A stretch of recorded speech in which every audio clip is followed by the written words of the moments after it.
That Dragons Can Be Beaten, The Importance of Fantasy in the Classroom, by Jordana Pachter, Information Competencies for Youth, Ignite presentation. In 2012, over 75,000 NPR listeners voted for their favorite young adult books. Out of the 100 books chosen, 40% were fantasy.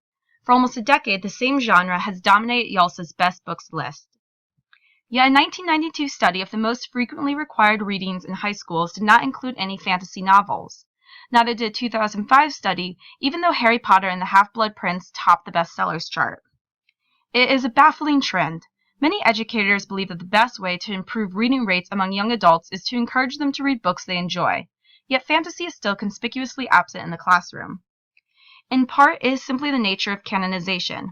Once certain texts have been established as the best and most important representations of literature, it is difficult to argue for the inclusion of newer or less conventional works. The 2001 adoption of the No Child Left Behind Act has posed another challenge. High-stakes testing coupled with scripted reading programs has left little room for deviation in the high school curriculum. But while these obstacles are common to all young adult books, the fantasy genre has faced additional censure. Disparaged as too childish, too subversive, too realistic, too unrealistic, fantasy is the underdog of young adult literature. Melissa Thomas notes that the problem with fantasy literature is that it has a certain stigma attached to it, of escapist fluff. Meanwhile, the Harry Potter series topped ALA's most challenged/banned books of the decades list for violence and Satanism. It is these kinds of contradictions and concerns that have made it difficult to incorporate fantasy into the high school curriculum. Yet it is for these very reasons that fantasy can be such an incredibly important asset. Consider the claim that young adult fantasy is too childish or simplistic. It is true that fantasies often rely on familiar motifs and basic patterns inherited from their more archaic ancestor, the fairy tale. But this does not preclude complexity. The separation of children from their daemons in the Golden Compass indicts our culture's obsession with the innocence of childhood. The Lord of the Rings trilogy deals with the horrors of war. What fantasy does is make these complexities accessible.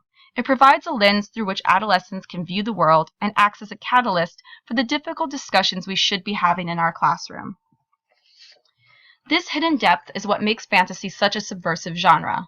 And though we often equate subversion with danger or destruction, its real function is to question the dominant values and institutions of our society. If we can agree that humans are fallible, then we must realize the importance of such books, especially in the context of the classroom. Through subversion, fantasy literature offers future generations the possibility of real change. Some might argue that all this makes fantasy too realistic, that the conflicts and complexities of the genre are too much for younger readers. But to paraphrase Helen Keller, although fantasy is full of suffering, it is also full of the overcoming of it. Voldemort and the White Witch are defeated. Arha escapes the tombs of Aton. Frodo destroys the ring. Dorothy makes it back to Kansas. The protagonist wins, whether that means returning home, beating the bad guy, or growing emotionally. This is not to say that fantasy is escapist or that it gives us unrealistic expectations of the world. Rather, it deals with real-world issues in a way that is at once humane, honest, and hopeful. It gives young adults the benefit of space. They can read about isolation, abuse, morality, and death from a safe distance. They can learn how to confront difficult situations and issues without becoming lost in them. The problems our students face don't disappear when they step through the wardrobe, and they won't disappear when they leave the classroom. But fantasy in hand, they can learn to overcome them. To question the dominant narrative, to comprehend complex ideas, to confront personal issues, and to become their own heroes.